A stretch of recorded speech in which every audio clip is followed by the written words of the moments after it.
But one thing that I was thinking of that I think is important to address today, just for a few minutes, is this how do you eat of Yeshua thing, because it's super important. And I know we talk about it a lot.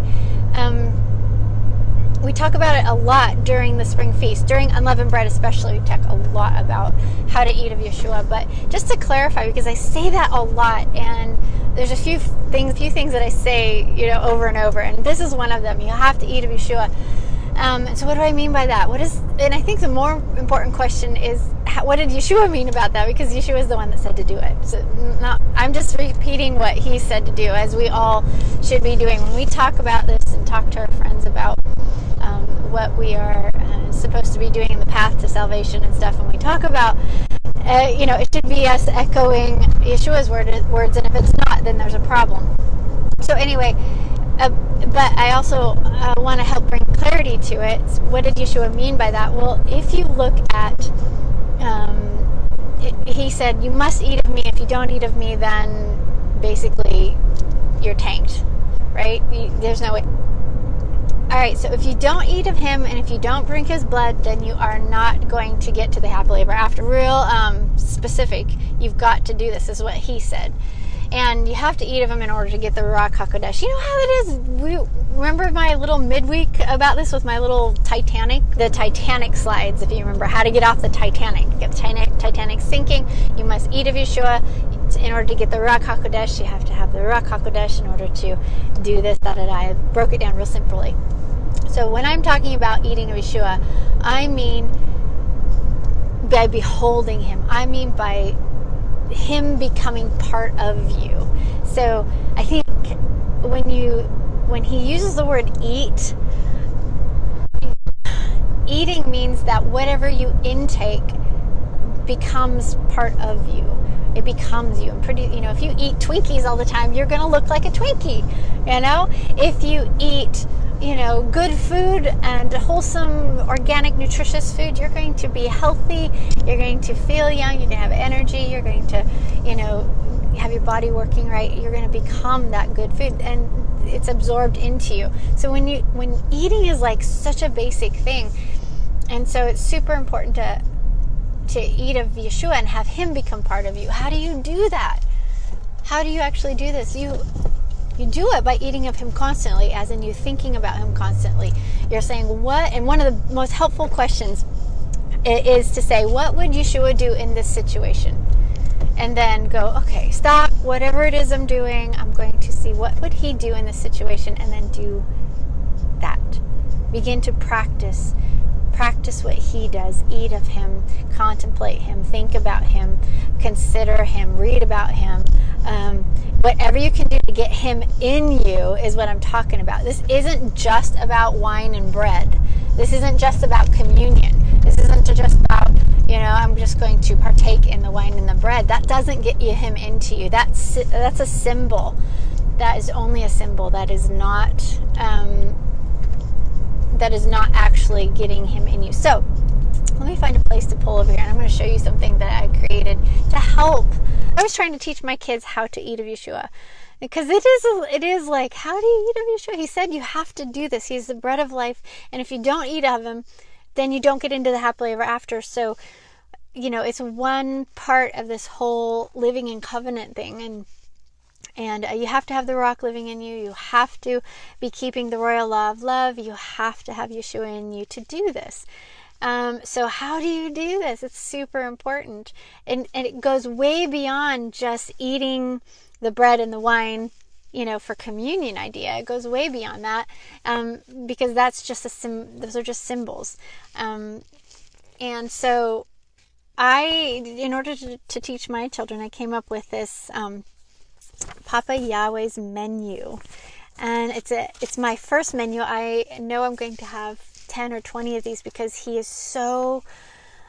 the things that he does, the wisdom he has, the way he operates is so amazing. You can mine his story and what he did for just your whole life, and I don't think that you could ever run out of things to learn about him and to apply to your own life. So when we eat of him, we are going to look at one aspect of who he is and who his what his personality is like, how he dealt with situations, and you're going to internalize it, and therefore you're going to do and mimic and copy what he did. That's what I teach my girls to do. So I made a menu that has it's Papa Yahweh's menu, and I have a little intro letter that Papa wrote to us that he's in his this is his menu. So but then I have dinner menu, I have salads, I have desserts and breakfast and sides and stuff like this.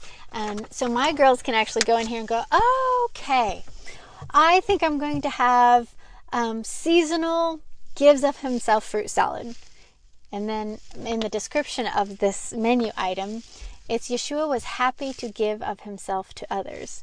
So he gives of himself. That's something that he does. And I have a little addendum that goes into the menu. And this has all the scriptures of found in the Brit Hadashah, where those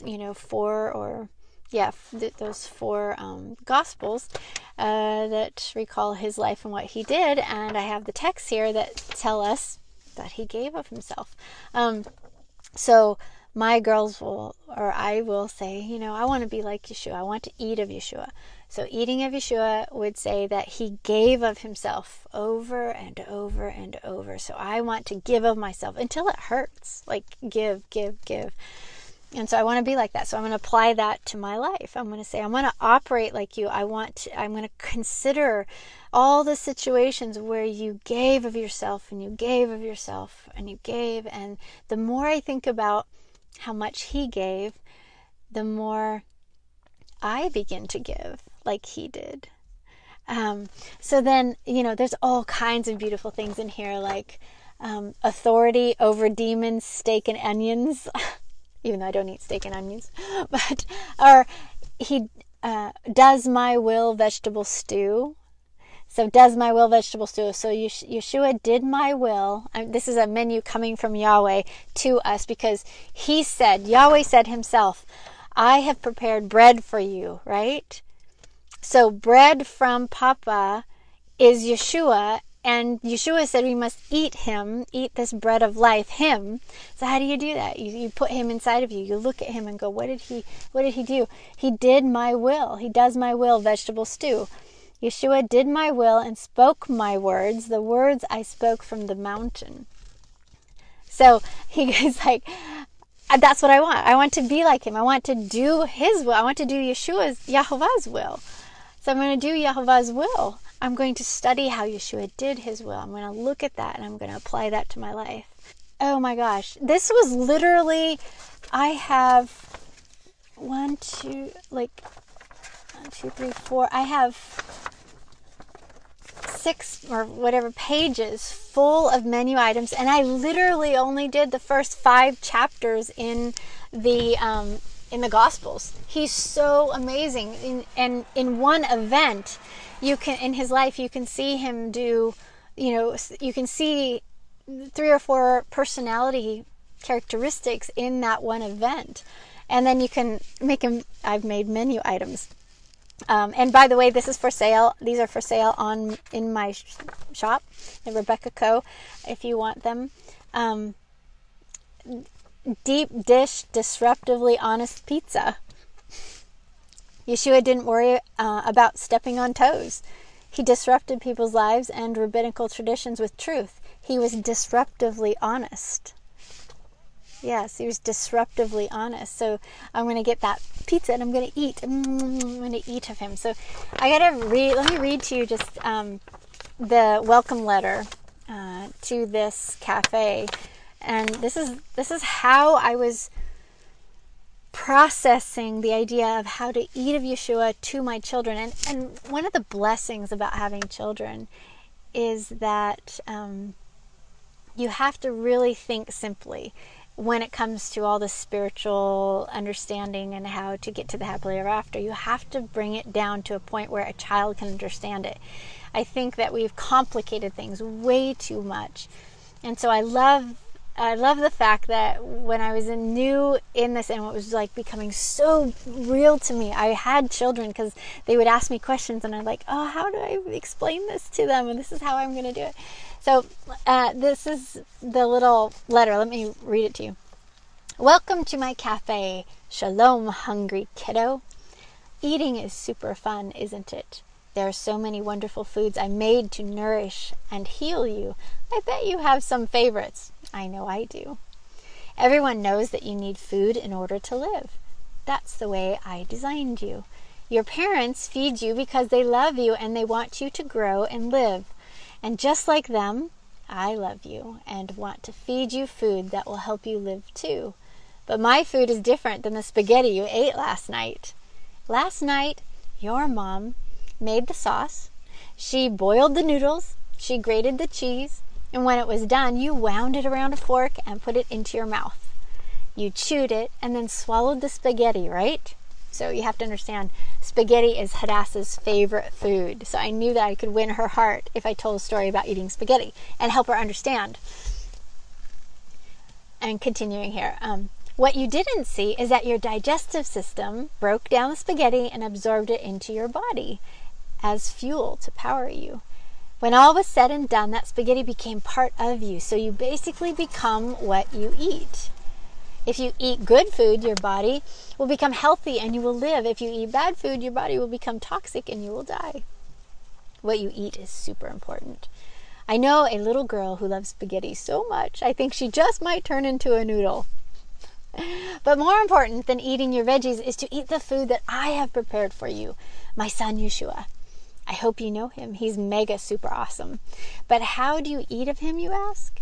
This is a great and very important question, so let me explain. Eating can be done in different ways. Eating means that you take something into your body, your heart, or your mind through your senses, and it is absorbed into you. Whatever you ate becomes part of you. It becomes part of your character. And thus you become like that thing. You eat movies. You eat books. You eat music. You just don't eat food. You eat all kinds of things. You eat activities. You eat media. And you eat pictures. I consider these things food. Some are good and some are bad. And if you want to live and be healthy, you must eat from my kitchen. And remember, this is Yahweh talking. Papa Yah, Yehovah talking. So do you like to go out to a restaurant and look at menus and place an order? Well, I have a restaurant, and I want you to eat here. What you hold in your hand is part of my menu. I have prepared Yeshua for you to eat of. I want him to become part of you, because he is perfect and he does what pleases me. Knowing him and doing as he did will feed your soul with real food. This will take most of your energy, time, and focus for the rest of your life. But in the end, you will really live. Eat of him and you are good to go. How do you eat of him? Well, get familiar with who he is. Get familiar with my son is and what he did. Study him and do as he did. This is how you eat of him. And if you do this, you will be able to live forever with me. So, love your Papa Yahweh. Okay, what food do you eat? You eat movies? Are you careful with what movies you eat? No, seriously, this is not, I mean, just because there's tons of movies out there doesn't mean it's okay to go watch all of them. And just because they're PG doesn't mean it's okay. You know, you eat when you're watching a movie. Books, you eat books. Or you eat TV. You eat music. You eat of school, honestly. You eat of man's laws. You eat sports. You eat news. You eat pictures. You eat social media. You eat man's understanding of things. You eat habits. You eat theater. You eat games. You eat food. You can eat the Torah. You can eat Yeshua. All of it can be good or bad. Okay? So when we eat of Yeshua, we get Yeshua into us. And Isaac's favorite thing to help, one of the things that he brought up and one of the things that he loves to do is to say, okay, I'm in a situation, what would Yeshua do? Okay, you've read about Yeshua, you know Yeshua on some level from the words that are on the page and from the stories that have been told about how he dealt with situations. All right, what would he do in this situation? And then do what he would do. All right, so I got one more little paragraph, little section I'm going to read to you on the back of my menu. To my restaurant guest, that is you, I made you to need food and water every day in order to live. Now that sin is in the universe, I've also prepared another meal that you must eat of in order to live forever with me. When your tummy growls with hunger, it is a reminder that you must come here to my restaurant to eat.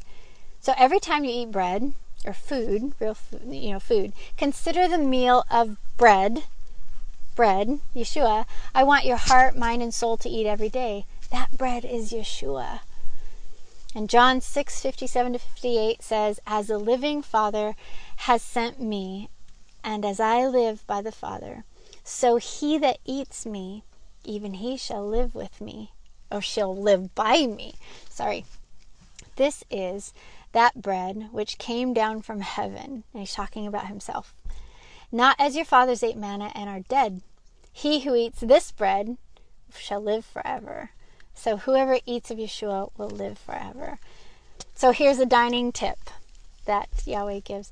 Take my, that I wrote back here, it's his menu. So dining tip, take my menu addendum in hand, open your scriptures and look up the stories that remember my son's time on earth. Read about what he did and who he was and he still is. Discuss with your parents and table guests how each story reveals how Yeshua is bread. And then do the same as he did. Not only was what he said important, but also what he did. And what he did, you can do too. When you do like him, you will be benefiting from eating of my son, Yeshua. Love, Papa Yahweh. Okay, so here, I hope that answers some questions. I hope that helps at least begin to unpack the idea of how to eat of Yeshua. Let me just, before I close this, let me just read just a few more menu items. And remember, I've got enough for menu number 2 that I'm going to hopefully do by next spring. But he taught with authority, gazpacho. Taught with authority. The most human bean burrito that ever was.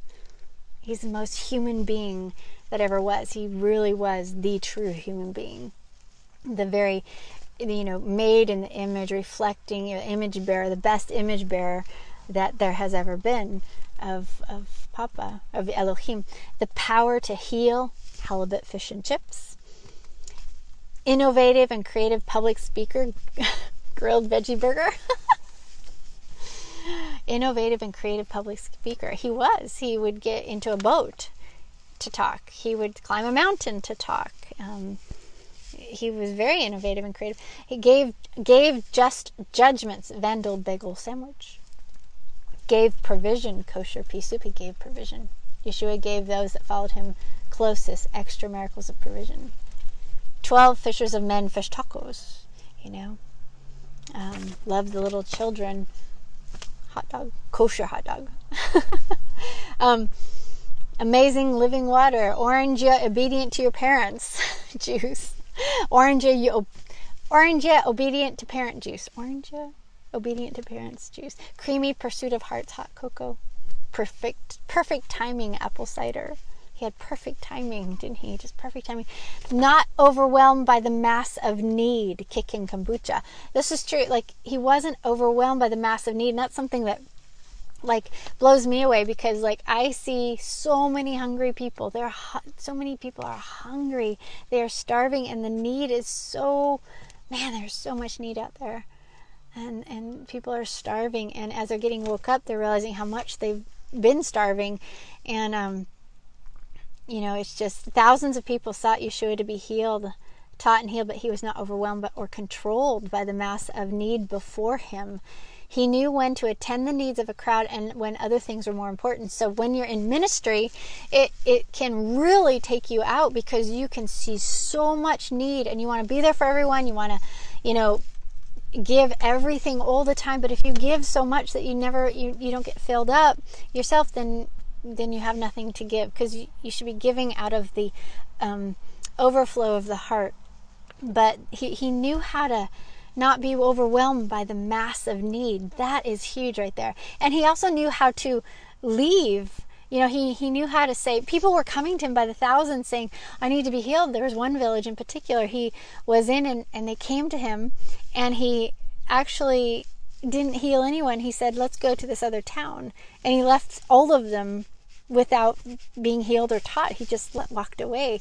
It's super interesting.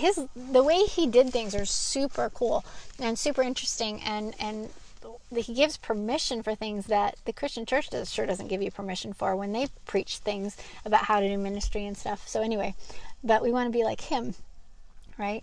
So the wise raspberry tea teacher, or individually focused vanilla latte. So he really looked at someone, really looked at that person when he was talking to them. He wasn't looking over their shoulder looking for the next person to talk to. He was like really engaged with that person in front of him. Chagati insight. He had amazing insight. He violates religious law. Black coffee. Violates religious law. He violated all man-made law. The robust red wine of social norms, non-compliant. Yeah, this is the mature section. See that wine right there? It's not for the kiddos and not for the young ones. This is for mature people. Like, well, what did he, what did it look like? What did maturity look like on him? Error exposing naked strawberry elixir. So some of this stuff takes maturity and wisdom. You have to travel through this journey for a while to really understand how to use the authority that he had. You have to live this for a while before you know how to overturn man's traditions, how to violate religious law, how to be social norms non-compliant, how to expose the error. You have error exposing naked strawberry elixir. You know, this sort of thing is like, he did this, but this was the son of Elohim, and he was extremely wise, and we have to get to that point. You just don't wake up and then start doing this stuff. You're going to not be very effective if you, a lot of times people who just wake up and then start to walk in some of the stuff that is, that we need to be more mature in, it feels like they're vomiting on everyone. It feels like there's not wisdom there. They're not self-controlled. They just want to vomit the truth out on people, and it turns people off. So you have to have some maturity in order to walk in that. The never before seen obeyed me completely omelet. The totally resist the devil bagel. The prophetic insight cereal. The unbeholden oatmeal. And he honored his mom when she came to where he was teaching, but he wasn't beholding to her. So his mother, he didn't give her that sort of power. He said, who are my mother and my brothers? So it's a beautiful story, and I think it helps us learn how to deal with our family of origin a little bit, to say, I love you, I'm going to respect you, I love you, I'm going to honor you, but what does honor really mean? You have to study that and figure that out. It doesn't mean being a doormat to your family. It also, what it means is this idea of, you look at Yeshua and what he did, and he wasn't beholding to her. He loved her, but he wasn't beholding. Super important to learn, because as we're being extracted and we're coming out of man-made religion, as we're coming out of our families who are still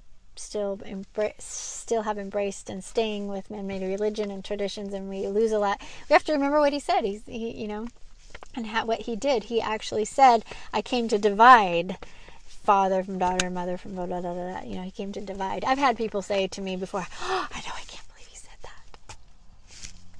Yes, he said that. That's our rabbi.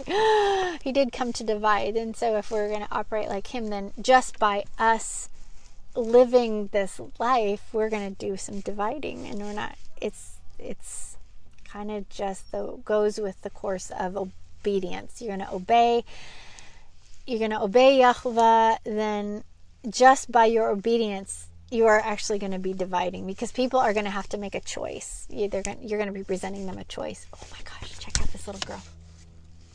Let's see if I can. She's super cute. Wasn't she cute? Just a couple more. The super generous grapefruit. He was super generous. A slice of Told It Straight toast. Yeah, tell it straight. 2 flexible poached eggs. He was flexible, you know. And Maggie's favorite, the incredible love above all waffle. Yeshua showed that love trumps words and that obedience to my royal law must be combined with love, or obeying means nothing.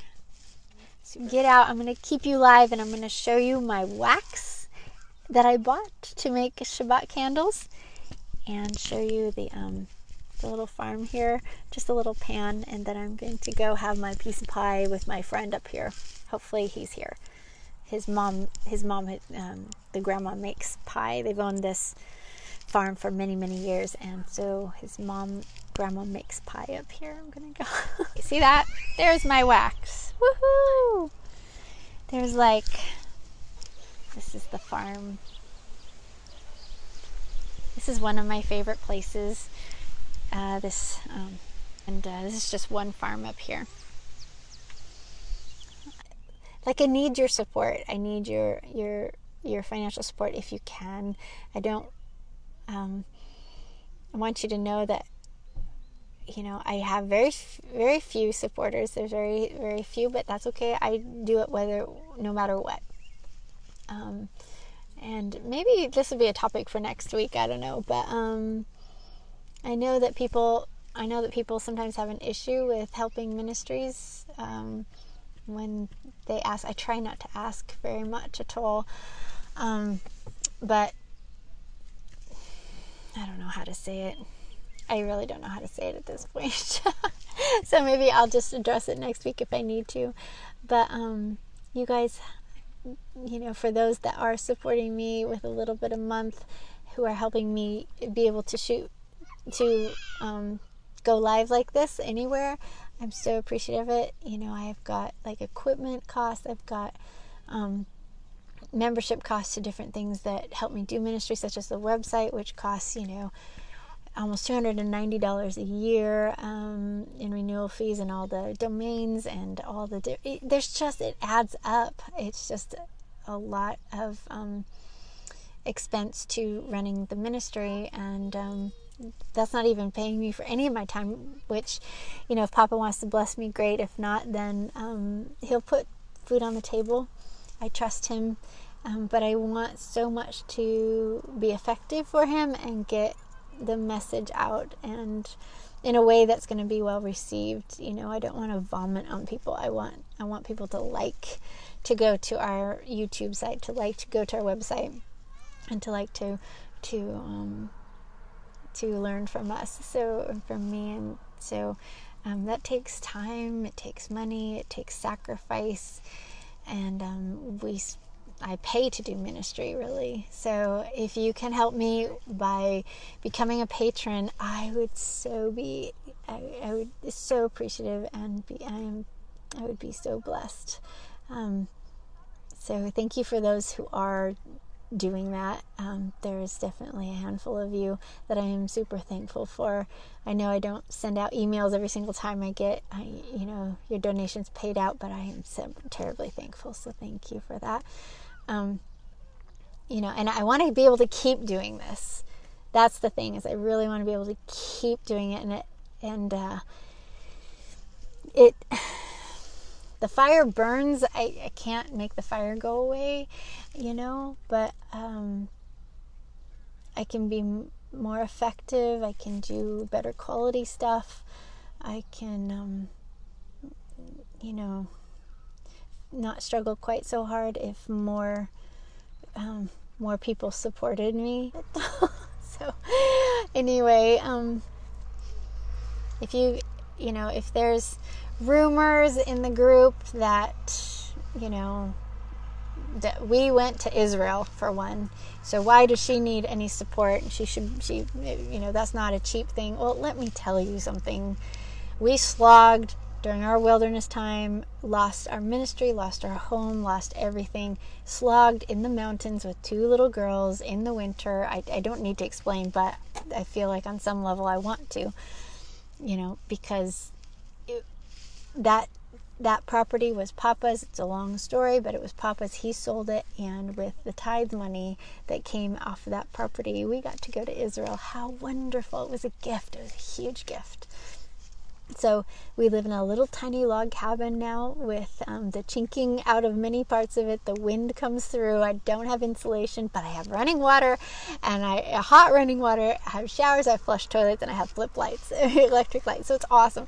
So it was an upgrade. It's a total upgrade where we live from the teepee, but it is way out in the woods. And I feel like when people judge and say, oh, she's wealthy because they went to Israel, so she doesn't need our support and whatever. I just, that's between you and Papa. So if everything I do, I'm giving it to Papa to encourage other Ezer Kenegdos to rise up and be powerful for him and to live in a other-centered love, and to explore the fire that's on your heart. And I want to give you permission to do that, because I think together we could lift up our voices and our beauty to do things for him together. So anyway, I love you guys, and I think that's all I need to say.